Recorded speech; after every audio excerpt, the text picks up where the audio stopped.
अथणी हारोगिरी महामार्गावरून जाणाऱ्या दुचाकीस्वारांना विनाकारण थांबवून लाच मागणारे हायवे पेट्रोलिंग पोलीस आता थेट लोकांकडून पैशांची वसुली करत असल्याचा प्रकार समोर आलाय. अथणी हारोगिरी महामार्गावर सरकारी नावाखाली अवैध लूट सुरू आहे. अधिकार नसतानाही लोकांकडून पैसे वसूल करत आहेत हायवे गस्त पोलीस. हे कायद्याचे रक्षण करतेच आता कायदा मोडताना दिसत आहेत.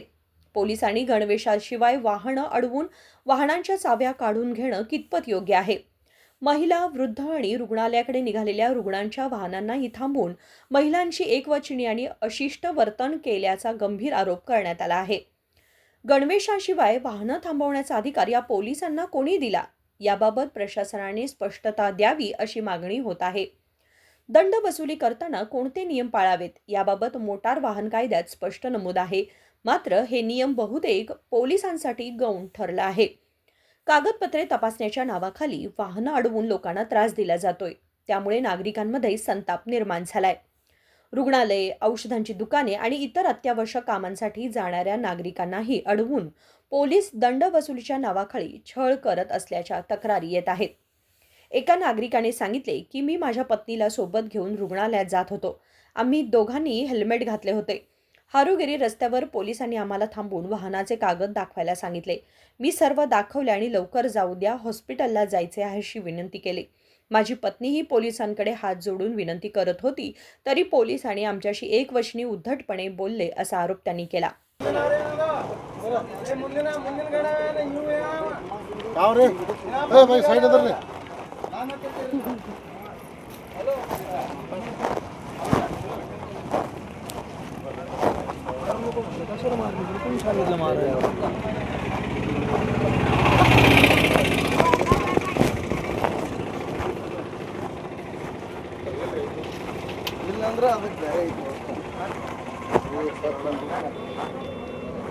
ಆನ್ಲೈನ್ ಇಲ್ಲ ಪಾವತಿ ಆನ್ಲೈನ್ ಬರ್ತೈತಿ.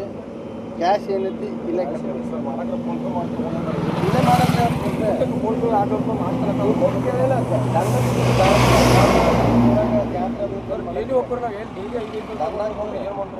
ಮತ್ತೆ ದಿವಸವಾದ್ರೆ ಗೊತ್ತಿಲ್ಲ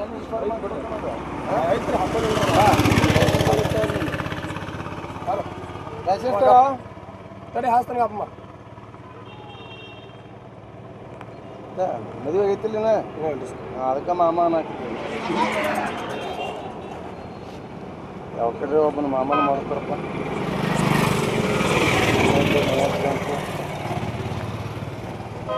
ನಾ ಡ್ರೈವರ ಅಂದ್ರೆ ಇವ್ ನಮ್ಗೆ ಐತಿ ಸಿಕ್ಕಾಪಟ್ಟೆ.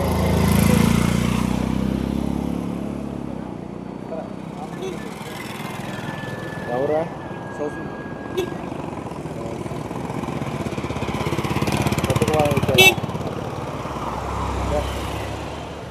ಯಾವುದೋ ಗೂಡ್ಸ್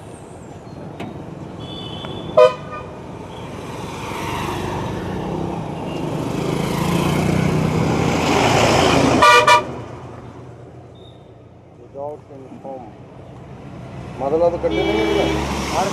ಮೊದಲದು ಇದಾದ್ರು ಇನ್ಫಾರ್ಮ್ ಕಟ್ಟಿದೆ. ಚಿಕ್ಕಪ್ಪ ಮೊದಲಿಗೆ ಹೆಸರು ಆಕಾಶ ಬಾಬರ.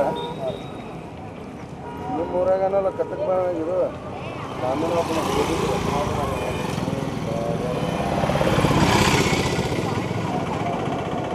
ಊರ ದೇವಾಪುರ ಐತಿ.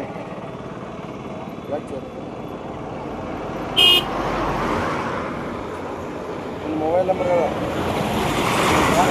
ಮೊಬೈಲ್ ನಂಬರ್ ಹೇಳ. ಹೇಳಿ ಯಾರು ಹೇಳಿ.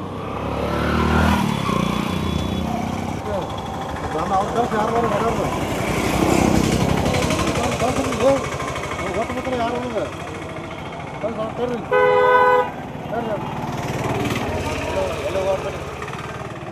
ಹೊಂಟಿದ್ರಿ ಹಾಸ್ಪಿಟ್ಲ್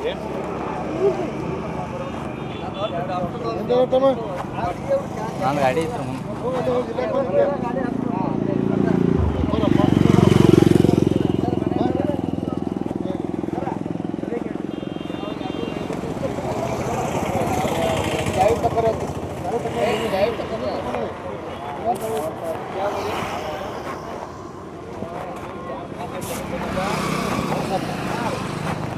ಹ್ಞೂ ಸರ್. ಯಾಕ್ರಿ ಇಬ್ಬರು ಫೋನ್ ಸರ್.